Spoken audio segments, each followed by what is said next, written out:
மாலை 6:30 மணியளவில் காயல்பட்டினம் கூலக்கட பஜாரில் போக்குவரத்திற்கு இடையூறாக நிறுத்தப்பட்டிருந்த கார்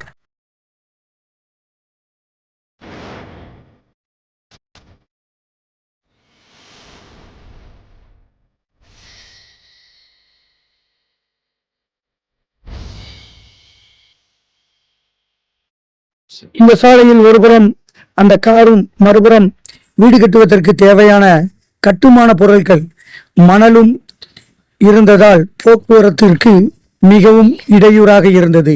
இதனால் போக்குவரத்து வரிசை கட்டி நின்றதை பார்க்க முடிகிறது.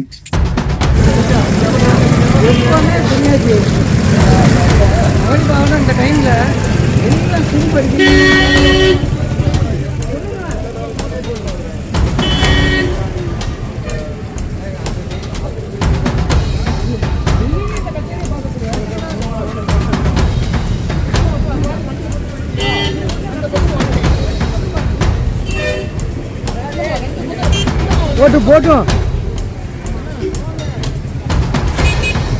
போடுங்க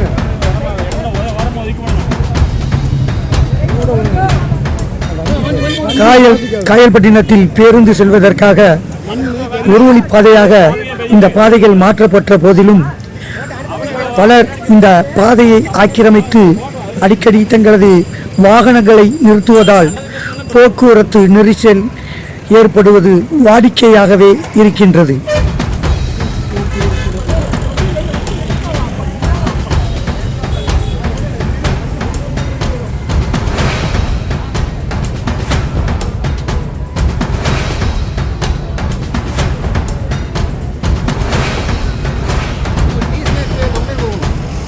இப்படி வாகனங்களை நிறுத்தி பொதுமக்களுக்கு இடையூறு கொடுப்பதால் பல நேரங்களில் பள்ளி செல்லும் மாணவர்கள், வேலைக்கு செல்பவர்கள் என பலரும் தங்களது பணிகளுக்கு சரியான நேரத்தில் செல்ல முடியாத அவல நிலையும் ஏற்படுகிறது. இது குறித்து சமூக ஆர்வலர்கள் பலரும் குரல் கொடுத்த போதிலும் இதற்கு இதுவரை தீர்வுகள் எட்டப்படவில்லை. இதை உணர்ந்து அரசு உரிய நடவடிக்கை எடுக்குமா என இதனால் பாதிக்கப்படும் பொதுமக்கள் கேள்வி எழுப்புகின்றனர்.